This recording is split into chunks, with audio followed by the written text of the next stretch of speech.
Hello, बच्चों. The question says here, the each of the following questions contain two statement. नीचे दिए गए questions में दो statement है, एक assertion है और एक reason है. तो इसमें से हमें बताना है कि which of the following option is correct.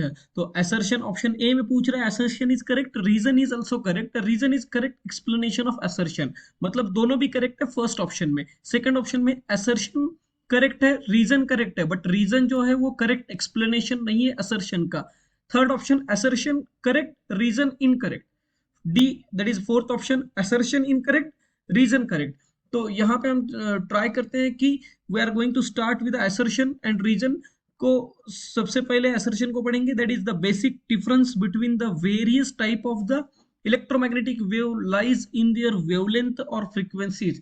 तो असर्शन में बोल रहा है कि बेसिक डिफरेंस जो होती है इलेक्ट्रोमैग्नेटिक वेव्स का, there are the different kinds of electromagnetic wave. उनका बेसिक डिफरेंस आपको बता रहा है कि वेवलेंथ और फ्रीक्वेंसी है, वेवलेंथ और फ्रीक्वेंसी है. उसका रीजन बता रहा है कि electromagnetic waves travel through the vacuum with the same speed. Okay, तो यहाँ पे assertion के बारे में अगर हम देखते हैं तो as you know that the key concept first we need to highlight. तो key concept is electromagnetic waves have different energies.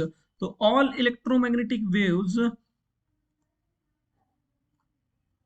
electromagnetic wave possesses different energies. उनके पास डिफरेंट एनर्जी लेवल होता है. As you know that the gamma rays के पास highest energy है.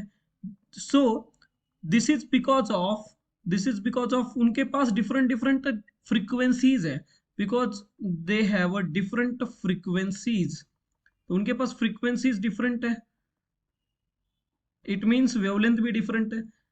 Different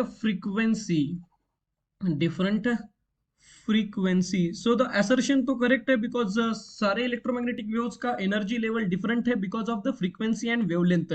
so the assertion is correct. Now the reason for this is the all the electromagnetic wave travels with the same speed in vacuum. सभी के सभी electromagnetic waves का, सो कहने से EM wave जो होती है, EM wave travel with the same speed, travel with the same speed in a vacuum or in a free space.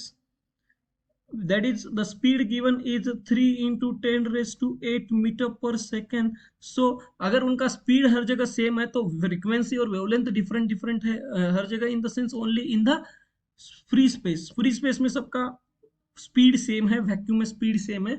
That is why उनका क्या डिफरेंट है, या तो फ्रीक्वेंसी और वेवलेंथ, फ्रीक्वेंसी और you can say wavelength. So assertion भी correct है यहाँ पे, and reason is also the correct explanation for your assertion. So the correct choice for this is option A. Hope you understand it well. Best of luck.